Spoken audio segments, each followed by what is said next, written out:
The United States recently conducted a groundbreaking test of its new and improved A-10 Thunderbolt II, and it's making big waves in the defense industry. This update is essentially a declaration that the F-35 Lightning II, once seen as a potential replacement, might have to step aside. The Super A-10 Warthog has arrived, bringing with it a significant leap in intelligence and capability, reshaping the standards for attack aircraft. This recent iteration of the A-10 Warthog represents a substantial leap in technology and performance. It's a reinvention of what an attack aircraft can achieve. What does this mean for the future of warfare? Join us as we behold the deadly, awe-inspiring Blacksnake A-10 Warthog. The A-10 Thunderbolt, also called the Warthog, is a standout in the U.S. Air Force fleet and has a remarkable story. Since its inception in 1976, the A-10 has been flying missions with sheer determination. It's like a superhero in the sky, capable of flying with half its tail missing, just one engine, or even part of a wing gone. Because of its sheer strength and upgrades, the retirement of this aerial beast isn't on the horizon until possibly the 2040s. What makes this plane a legend? Well, it's the go-to aircraft for ground support, specifically designed to provide unparalleled backup to troops on the ground. One of its standout features is the formidable 30mm gun called the GAU-8 Avenger.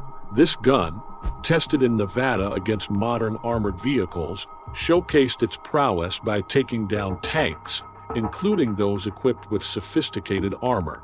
During these tests, pilots varied their attack angles to assess the gun's effectiveness against heavily armored targets, and it excelled. Major Kyle Addison, the top gun in charge, couldn't stop raving about the A-10's firepower. On a single run, this beast can engage 9 to 10 targets before reloading, and when flying together, a squadron can take on over 40 armored vehicles. The Avenger gun fires a mind-boggling 3,900 rounds per minute. It's been around since the 70s when the Air Force sought a rapid-fire solution. General Electric's GAU-8 prototype became the A-10's primary weapon. But the story doesn't end there. The Air Force is continuously testing new weapons against heavily armored vehicles.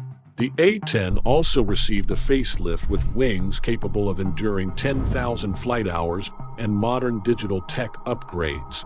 The A-10C Precision Engagement Program is another game-changer. This upgrade introduces the hands-on throttle and stick, or HOTAS, system, enabling pilots to control the aircraft without taking their hands off the control lever, enhancing maneuverability to a whole new level. And the tech upgrades don't stop there. The A-10 now boasts advanced screens capable of multifunctionality, displays on pilots' helmets, and high-tech electronic gear, including sophisticated radar system. These upgrades aim to increase the aircraft's awareness of its surroundings and enhance its precision during combat. Pilots even have helmets with built-in displays, like the BAE Systems Visionic Scorpion display system, providing crucial information and improving accuracy during missions. The A-10 Warthog is also getting a Link 16 connection, allowing it to share data swiftly and communicate effectively. This aircraft is exceptional. It was purpose-built from scratch to excel in close air support missions, and it's no exaggeration to say that it saved numerous lives, becoming a lifeline for many veterans. In early December 2023, Air Force pilots were even practicing strafing runs with the A-10 Thunderbolt II. The strafing runs are a part of training exercises where pilots attack ground targets using mounted automatic weapons. The recent exercises captured striking photos of A-10s from the 74th Fighter Squadron soaring above Moody Air Force Base in Georgia. These images showcase the planes deploying flares, executing gun runs, and demonstrating impressive flight maneuvers. Interestingly, not all A-10s feature the iconic shark-inspired nose paint. This design, depicting shark teeth, is exclusively adorned by planes associated with the 74th, 75th, and 76th Fighter Squadrons. It's a special homage tied to the history of these specific squadrons. Although there are other A-10 units with nose art, none match the iconic shark face. Now, let's rewind to the 1960s, the era of the Vietnam War, where the story of the A-10 begins. The existing planes like the Douglas A-1 Sky Raider were falling short at the time. They were too slow, lacked firepower, and were vulnerable to ground fire. Recognizing the need for something superior, the U.S. Air Force embarked on a quest for a better aircraft. They considered various options but found none that met their requirements. In 1966, they made a significant decision. They ceased modifying existing planes and committed to constructing an entirely new aircraft dedicated to close air support. That decision marked the initiation of the AX program, laying the foundation for the A-10 Warthog. General John P. McConnell, a top figure in the U.S. Air Force, championed this cause. By December of that year, they were on the path to developing this close air support beast. Fast forward to 1970, and their commitment intensified as they fine-tuned the plans, considering the potential threat from Soviet armored forces and the necessity for all-weather offensive operations. The A-10 specifications were impressive. It has the 30mm rotary cannon, a top speed of 460 miles per hour, a takeoff distance of 4,000 feet, a maximum payload of 16,000 pounds, a flight range of 285 miles, and a price tag of approximately $1.4 million, which would equate to around $10 million in today's currency. Northrop and Fairchild Republic developed prototypes, the YA-9A and YA-10A, for a crucial fly-off competition. The YA-10A surpassed expectations, emerging victorious in the AX program, leading to the production of the A-10 Warthog.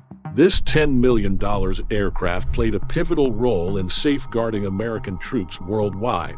Serial production commenced in February 1976, delivering over 715 Warthogs to the U.S. Air Force by 1984. The A-10's unique design attributes, including its outstanding low-speed maneuverability due to a large wing area, low wing angle, and sizable ailerons, make it effective for short takeoffs and landings. It operates adeptly on primitive airfields near the front lines, boasting a 5,000-foot loitering capability, extendable to 3 hours with an external fuel tank. Remarkably resistant to damage, the aircraft features honeycomb leading-edge panels covering critical sections. It achieved enhanced roll control through ailerons placed at the far ends of the wings, spanning nearly half the wingspan. This design, coupled with a cruising speed of around 340 miles per hour, makes the A-10 ideal for ground attacks compared to high-speed fighter bombers, particularly when engaging smaller, slower targets. In 1991, during Operation Desert Storm, the U.S. A-10SA showcased their prowess by destroying more than 900 Iraqi tanks, along with 2,000 other combat vehicles and 1,200 artillery pieces. The GAU-8 Avenger gun played a significant role in reshaping the battlefield. Positioned slightly to the side of the aircraft, its barrel aligns with the plane's center, ensuring well-distributed firepower.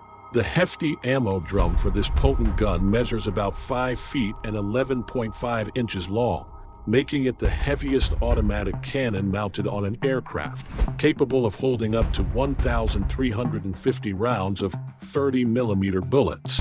The A-10 Warthog's strength isn't just in its Avenger gun, too. It's equipped with an array of weaponry and defense systems that make it a formidable force. To keep its ammunition safe from enemy fire, smart armor plates of varying thicknesses were cleverly placed between the aircraft skin and the ammo drum. This design prevents bullets from detonating prematurely. In addition to the Avenger gun, the A-10 is armed with AGM-65 Maverick missiles, essential for defending against anti-aircraft systems. During Operation Desert Storm, these missiles even utilized infrared cameras for night missions, serving as makeshift night vision systems. The A-10's arsenal includes Hydra 70 cluster bombs, rocket pods, GPS and laser-guided bombs like the GBU-39 Paveway, JDAM or Joint Direct Attack Munitions, Wind-Corrected Munitions Dispenser, and the AGM-154 Joint Standoff Weapon Glide Bombs. To modernize the A-10, the Precision Engagement Program between 2006 and 2010 introduced new computers, displays, controls, and color screens featuring a moving map function. An advanced warning system alerts pilots to incoming missiles within the aircraft's range, irrespective of their source, friend or foe. For added protection, the aircraft boasts an electronic warfare unit, the ALQ-184, covering about 6% of the aircraft with heavy armor, enabling it to endure significant hits from explosives and armor-piercing bullets. Essential internal components of the A-10, such as the cockpit and flight control systems, are safeguarded by backup systems too. A substantial layer of titanium aircraft armor, affectionately termed the bathtub, can withstand impacts from 23mm cannon fire and certain indirect hits from 57mm shell fragments. The front windscreen and canopy are designed to resist small arms fire, a likely threat when the A-10 descends for ground engagements. The aircraft's fuel system is strategically placed near the center and separated from the fuselage to shield against ground attacks. Most fuel system components reside within the fuel tanks, minimizing fuel loss due to component failure. Reticulated polyurethane foam lines both the inner and outer sides of the tanks, containing debris and limiting fuel spillage in case of damage. The A-10's simplicity and ease of maintenance make it a standout. It doesn't demand specialized runways and can operate from basic airfields, enhancing its deployability in various scenarios. Its straightforward design and robust construction ensure it endures combat demands and functions in challenging conditions, making maintenance efficient even in bases with limited capacity. Its unique design allows interchangeable parts between the left and right sides, including engines, main landing gear, and vertical stabilizers. With sturdy landing gear, low-pressure tires, and large wings, it can take off from short, uneven runways, even when heavily loaded. This adaptability allows operation from damaged airfields, taxiways, or even straight stretches of highways. The aircraft's smart engine setup, featuring TF-34 GE100 turbofan engines from General Electric, reduces the risk of foreign objects getting sucked in during maintenance and rearming. Engine and exhaust nozzle placement serve multiple purposes, directing exhaust over the tail to evade heat-seeking missiles and balancing the aircraft's natural tendency to tip forward for stable flight. The A-10 has earned its reputation among military pilots for its stellar performance in real combat scenarios. During Operation Desert Storm in 1991, it played a pivotal role in providing close air support, excelling alongside other powerful aircraft. Its ability to operate at low altitudes, evade enemy attacks, and deliver precise firepower was instrumental in neutralizing threats from Iraqi tanks, armored vehicles, and artillery. In subsequent conflicts like Operation Iraqi Freedom and Ukraine's conflict with Russia, the A-10 continued to demonstrate its resilience in providing air-based support. General James Holmes highlights the challenge of finding an ideal replacement for the A-10, considering factors like cost and effectiveness. The focus remains on preserving the A-10's unique capabilities as a reliable guardian for ground troops, emphasizing its unmatched excellence in the role of close air support. As the Air Force navigates the complex path of potential A-10 replacements, the aim is to ensure the legacy of this iconic aircraft endures, providing effective close air support for years to come. Thanks for watching. While you're still here, click on the link appearing on your screen to watch another of our interesting videos. See you there.